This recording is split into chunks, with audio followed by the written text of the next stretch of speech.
WBA super flyweight title was on the line Tuesday night as Australia's Andrew Maloney made his U.S. debut taking on San Antonio, Texas's Joshua Franco at the MGM Grand in Las Vegas, Nevada.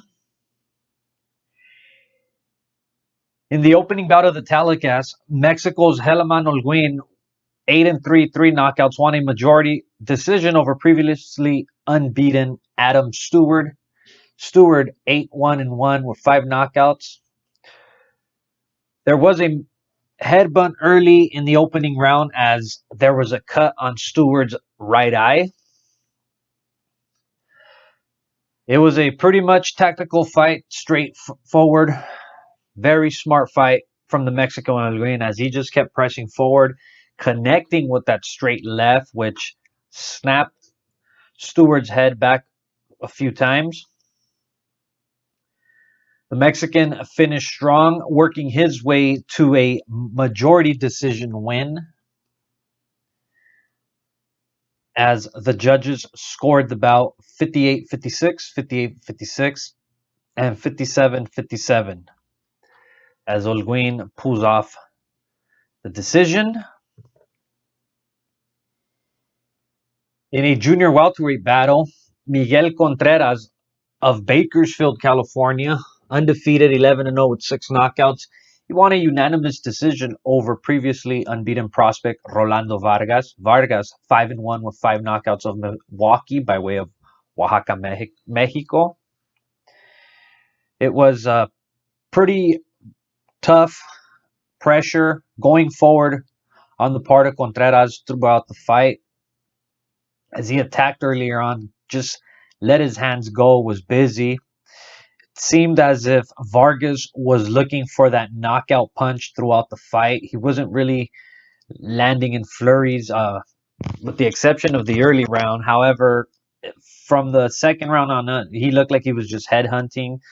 Big punch, though, on the part of Vargas, but wasn't enough as Contreras' output and his relentlessness was too much for Vargas. There you have Vargas with the victory. And in the co-feature, you had former world champion featherweight Christopher Diaz. He won a unanimous decision over Jason Sanchez. Diaz, 26-2 and 16 knockouts, was taking on Sanchez, 15-2 with 8 knockouts. Diaz looked very relaxed throughout the fight. He was in there just doing his thing, looked very composed. Sanchez was fighting the more basic fight. He came forward, jabbing, working behind the jab. Was predictable at times. However, Diaz's overall boxing, his overall poise in the fight just was the difference here as he looked in control most of the fight. It was a pretty tough fight for Sanchez as he was bloodied in the later rounds as Diaz worked his way to a unanimous decision. Then in the main event, Australia's Andrew Moloney was making his U.S. debut against the Professor Joshua Franco.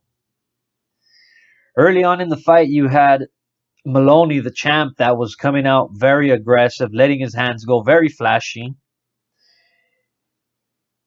Franco, on the other hand, looked very composed, very slow from the beginning, a slow start, as Franco was working behind the jab, basic punches. Then, towards the 5th round, you almost had Franco just working with the jab, sticking to it, following up with the combinations, and just kept the pressure coming. Kept the pressure coming as well as working the body, connecting on the inside, just very effective on the inside. Anytime Maloney went inside to battle, it was all Franco on the inside, just his power and his relentlessness. Just too much punches kept coming. Just, too much for the champ. And in the later rounds, of course, you had Franco that was connecting with some solid punches, and the pressure just continued as Franco dropped the champ in the 11th. Maloney was up, but was pretty much fighting to survive as Franco was just busy throughout the later rounds, keeping the pressure as this wasn't Maloney's night. In the end, the judges scored the bout for Franco 115, 112, 114, 113, and 114 to 113 as the knockdown in the 11th proved to be the difference. Franco out of San Antonio is the new WBA super flyweight champion.